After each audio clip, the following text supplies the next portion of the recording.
you know, the 4 original Eagles, none of us were from California. Don was from Texas, and Bernie was from Florida, and Meisner was from Nebraska, and I was from Detroit. So maybe this mythical place, you know, was mythical to us as well, you know, and so maybe we were able to help enhance the imagery because we were so caught up with it ourselves. We ourselves, you know, we were seduced. And I want to sleep with you in the desert tonight, with a billion stars all around. California, the dream of success. The imagery, you know, by people like you said, by the Beach Boys and the Byrds and the magazines that I would read and the stuff I saw on television, it was the promised land. It's always been the promised land. You won't let me down, 'cause I'm already standing on the ground. I lived in Echo Park with Jackson Browne and J.D. Souther. I met J.D. the first day I was in California. He was already dating my girlfriend's sister. So I met him the first night I got to California. And we hit it off. I think we had a publishing deal where one of us got $40 a week and one got $50 a week. The deal from the publisher's point of view was that they hoped we'd turn in a few songs every few months, but they didn't like what we wrote. And they would try to get us to write songs for people's sessions specifically. You know, meanwhile, Glenn and I are like smoking bongs of hash and you know, whatever else we're doing and writing these bizarre minor key songs about our own experience that had nothing to do with these guys. And then we were playing together for a couple years as a wacky little folk duo. Then we met Jackson at a benefit for the Free Clinic. Yeah, the house on Laguna was a place we all lived for a period of time. I lived in one of the upstairs apartments, and then Glenn moved in next door, and then I got rid of the upstairs apartment because I could pay, instead of $70 a month, I could pay $30, so I moved down into this sort of basement below them. And we became pretty good friends quickly, you know, because they were up all night singing, you know. It was either like, you know, grit your teeth or go up there and sing with them, you know, so. Dead run, ain't no stopping till I make the borderline. But I used to hitchhike from Echo Park to the Troubadour, you know, 3 or 4 nights a week. And I always managed to get a ride home. He was a great hitchhiker. I don't know why. I don't know how he had this fringe jacket, this leather fringe jacket, and real long hair, and he could stick up a thumb and somebody would hit the brakes. Just worked every time. I know my life will look all right. I see it on the silver screen. I think I met Glenn at the Troubadour Bar. It could have been at the record company headquarters. We were both signed to the same label. He and J.D. Souther were Long Branch Penny Whistle, and my group Shiloh were on a record company called Amos. Glenn did come up to me one night in the Troubadour Bar and say, look, my group's breaking up, and I think yours is too. Would you like to go on the road with Linda Ronstadt and make $200 a week? And I said, sure, sounds good to me. You better let somebody love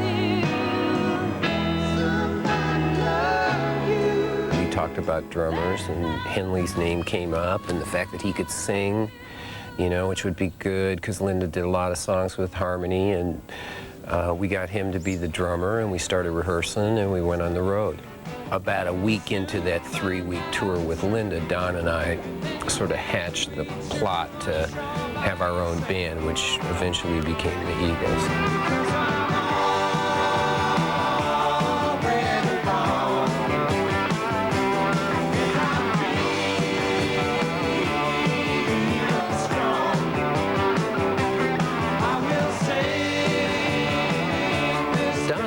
Our team was born out of, a little bit out of desperation, a little bit out of fear, a little bit out of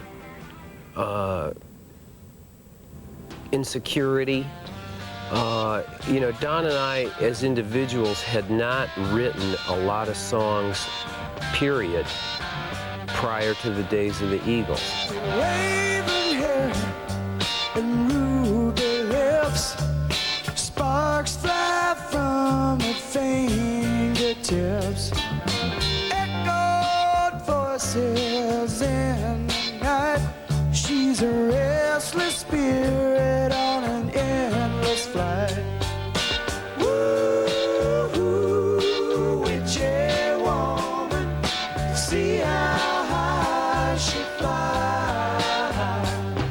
chemistry turned out to be really something really good. And Jackson and J.D. liked the first couple songs that we wrote together. J.D. and Jackson wrote a lot of the, or co-wrote a lot of the early Eagles songs with us, and they were an inspiration to both Glenn and myself. They had already been signed, of course, by a big label and were considered a viable entity by record company Big Shots. So we looked up to them. They were dueling Dalton, high or low, it was the same. Easy money and faithless women, red-eye whiskey for the pain. Don and Glenn are like the odd couple. Glenn was the really mercurial sort of, like flash, sensibility. He had lots of, boundless energy, and Don was really very analytical and methodical. And he had the patience and the desire to hammer these songs into exactly what he meant. They made a really, really good combination.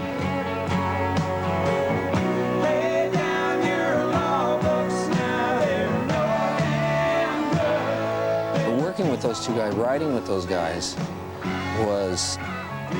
had all the great elements of collaboration. It was very protracted. We were slow, as slow as molasses writing together. But we had this thing we had Glenn with this spontaneous walking around with a cigarette, pounding the piano, playing guitar, keeping this groove going, while Don and I pull our hair out and criticize everything. We had sort of me, this guy with a million chords that, well, what about this? Well, then maybe how about this groove? Let's, da-da-da-da-da. And then we had someone like Don who's, very bright and, good story sense and good word sense. Glenn had certain talents and certain personality traits that I didn't have. He was less inhibited. He was more, more brave about trying things, as far as songwriting. Songwriting was new to me, and he encouraged me and brought me out. I was a little bit shy, and he would just sit there with the guitar and just sing anything, even if it was lousy, just to get things going. And he was a great encouragement, and I admired his balls, for the way he worked. He was a good coach. He got everybody up and excited. Well, I'm running down a road trying to loosen my load. I got 7 women on my mind. 4 that want to own me, 2 that want to stone me, 1 so she's a friend of mine. They had this way of sort of encompassing everything around them, of like marking off the terrain that was all around them and making that the most important thing, not only to them, but to anybody that met them. You got drawn into their story. Why you still can, don't even try to understand. Just find a place and take your stand. Take it easy.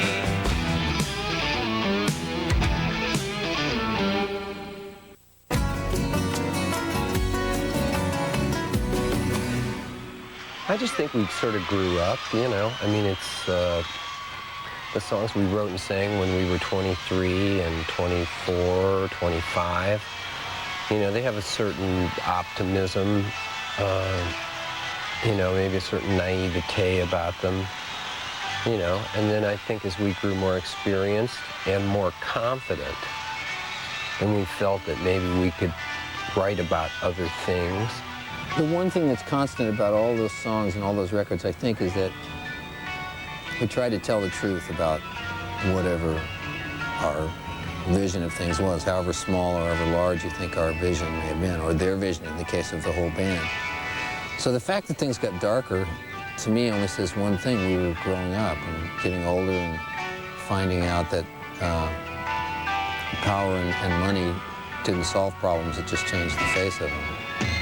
On a dark desert highway, cool wind in my hair, warm smell of colitas rising up through the air. Up ahead in the distance, I saw a shimmering light. My head grew heavy and my sight grew dim. we also became a louder, harder-edged band with the addition of Joe Walsh, adding Don Felder, you know, changing producers, going from Glyn Johns, who was an Englishman who loved American country music and didn't think we could rock and roll. The Faces cannot, you guys. Welcome to the Hotel California. Such a lovely place, such a lovely place, such a lovely place. But I saw through the Eagles and as far as their acoustic cowboy, LA cowboydom, and saw rockers dying and screaming to get out. And I think I helped them. Her mind is Tiffany twisted. She got the Mercedes Benz. They asked me questions like, how many mics do you put on the drums? And when I said, well, 7 or 8 or 9, they went, yeah, that's good, that's good.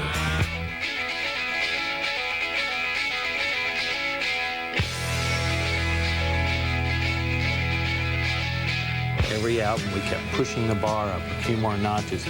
We just had to surpass ourselves, and it had to be greater. And every track on the record, every detail on every guitar line, and every drum beat, and every background vocal, just everything that went on those records really got pushed to the maximum. We just tried to get things right, you know. We tried to do good work. We strived for excellence. There's no such thing as perfection, especially in rock and roll. It's peasant music. It's a popular culture medium. It's cultural graffiti. You know, it's not about perfectionism. We just strive to do things right. We tried to get things in tune. We tried to get things in time. We tried to write lyrics that made sense. And if that's perfectionism, I have no apologies to make for it.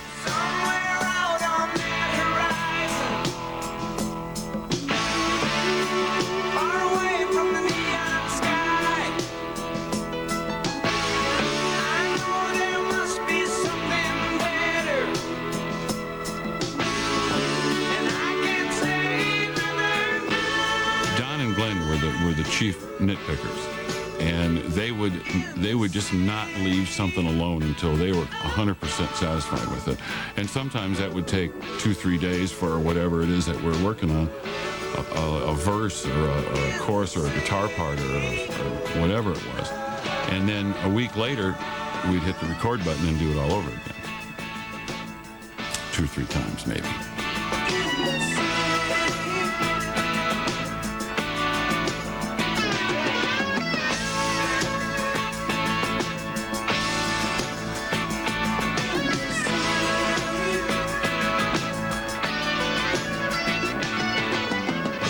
Joined the band and went back into the record plant. I thought I'd joined a band that had just broken up because everybody was yelling and screaming and I just realized that that's the way the band worked. I mean, that was just kind of the ongoing motif, you know, was dissension and kind of stress and tension. Any rock and roll band is like a kindergarten class. It just is. People, you know, it's like, it can get so petty and so trite. It's just unbelievable. So I just chalked it all up to that sort of thing. And then it wasn't. It was much bigger than that. I can't tell you why. No, baby, I can't tell you why. I can't tell you why. A lot of the struggle was originally, you know, everyone wanted to sing 2 songs on every record or something. And sometimes they were like, it would be better to have like 6 Don Henley songs on a record. And that's really where the conflict came. The dynamic in the Eagles, or the interpersonal relationships within the band, were really not that different from any other rock and roll band. You know, there's dissension in any band. All men are created equal. You know, never was there a bigger lie printed and believed.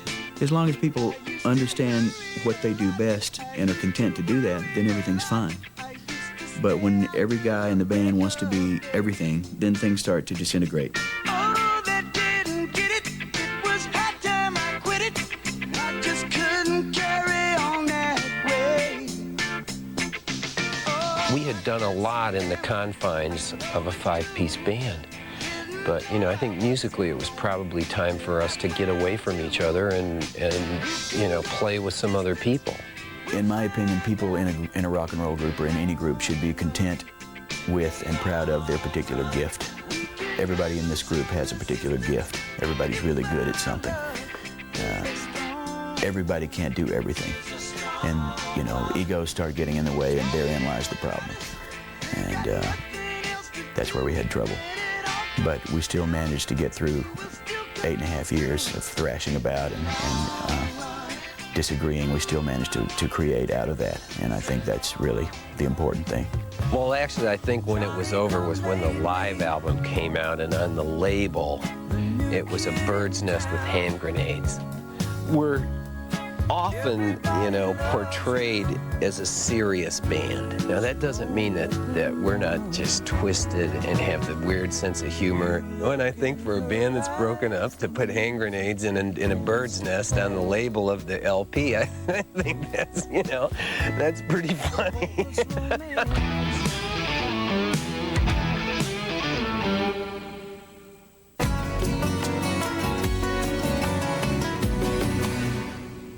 Desperado, why don't you come to your senses? You've been out riding fences for so long now. Oh, you a hard one. I know that you got your reasons. These things that are pleasing you will hurt you somehow. I don't know what that is, all this legacy business. I think time will sort that out, you know. I mean, some people would tell you that we've contributed a lot to popular music, and some people think we're an absolute plague, so I have no idea what that's about. It's another tequila sunrise, staring slowly across the sky. I'm not sure if we fully realized what a demand there was for us to get back together and play live. I'd seen some polls in various showbiz type magazines that, you know, those polls that say what band would you most like to see get back together, and we were always at the top of that, you know. But frankly, I just didn't think it would ever happen. I was sort of doing my own thing, and some of the other guys were doing theirs. But as Glenn is fond of saying, everything in life is a matter of timing, and I guess that this is one of those things. Just another lonely boy in town.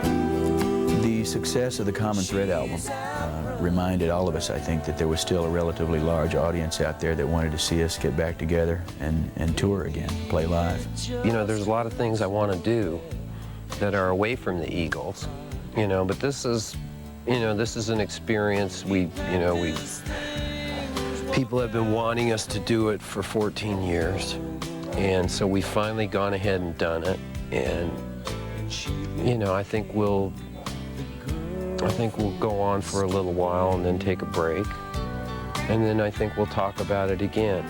He took a plane across the sea to some foreign land. One of the questions that was just like piercing everyone's mind is, can we do this again? Are we going to be as good as we were? Because no one really wanted to go out and be less than our own expectations, much less than what everyone publicly thought of us.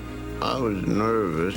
I knew that we still had it from rehearsal and stuff, but you know, you can be a legend in your parents' basement when you're first starting out, but getting out in front of people.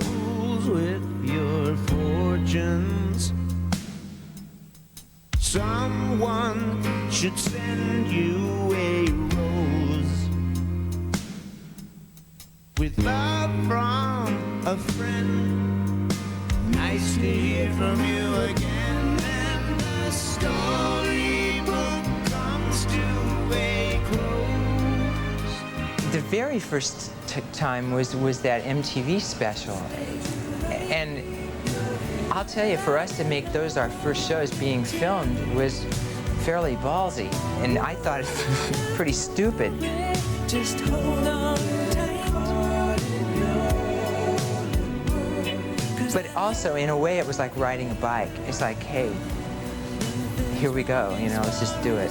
I personally have a very high tolerance for repetition, which is one of the prerequisites for lasting in this business, I think, is to have a high tolerance for monotony. So I really don't mind singing these songs over and over again from night to night, because as soon as you hit the first note, the audience gives you your energy. You know, they go nuts. And when you hear that roar, that's really all you need to keep going.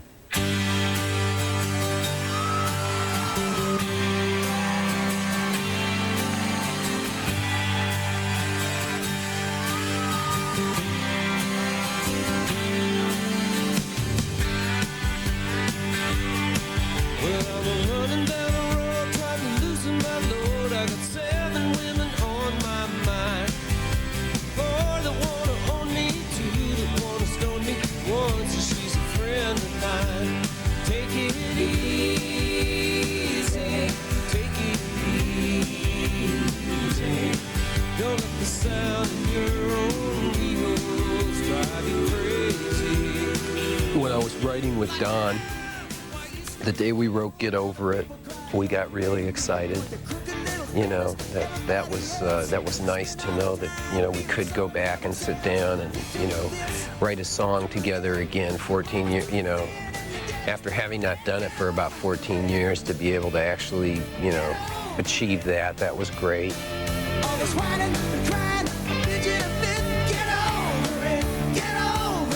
I think time really does sort out the men from the boys, you know. It's the test. The fact that we've been away from all this for 14 years, I think, speaks highly for the music. In the end, it's not really your image or what kind of shirt you wore or how long your hair is or how much money you made that people will remember.